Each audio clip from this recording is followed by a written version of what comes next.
एक छोटे से गांव में एक छोटा लड़का रोहन रहता था, जिसके दिल में जंगल के प्रति एक विशेष आकर्षण था। वह अक्सर अपनी चिंताओं से दूर होकर घने पेड़ों के बीच दौड़ता और जंगली जीवों का साथ बिताता। एक दिन उसे सुनाई दिया कि जंगल में एक महान राजा है, जो न केवल न्यायप्रिय है बल्कि दया का सागर भी है। यह समाचार उसके मस्तिष्क में कौतूहल और उम्मीद की एक नई किरण जगा गया। उत्सुकता से भरा हुआ रोहन अपने साहसिक सफर पर निकल पड़ा। जंगल में प्रवेश करते ही उसने एक शेर का सामना किया। उसने शेर से पूछा, क्या आप जंगल के राजा हैं? वह शेर ने मुस्कुराते हुए कहा, नहीं, लेकिन मैं तुम्हें वहां पहुंचाने में मदद कर सकता हूं। इस उत्तर ने रोहन को और भी अधिक प्रेरित किया, क्योंकि उसे लगा कि हर जीव में एक शक्ति है जो दूसरों की मदद कर सकता है। शेर ने रोहन को एक चमचमाती नदी के किनारे पहुंचाया।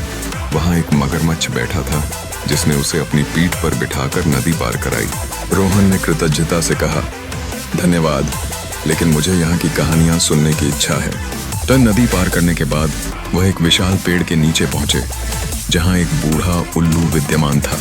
उल्लू ने कहा, मैं राजा का सलाहकार हूँ, आओ मैं तुम्हें उसके पास ले चलता हूँ। बूढ़े उल्लू के साथ चलते चलते रोहन एक भव्य महल में पहुंच गया, जहां जंगल का राजा एक भव्य और दयालु हाथी बैठा था। राजा की उपस्थिति ने रोहन को अभिभूत कर दिया।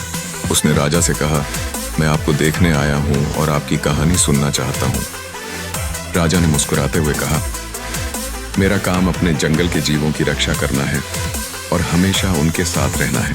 राजा की कहानी सुनकर रोहन के दिल में नई प्रेरणा जागृत हुई। उसे एहसास हुआ कि अगर हर एक प्राणी अपनी शक्ति का उपयोग करके एक दूसरे की मदद करे तो जंगल हरा भरा और सुरक्षित रह सकता है।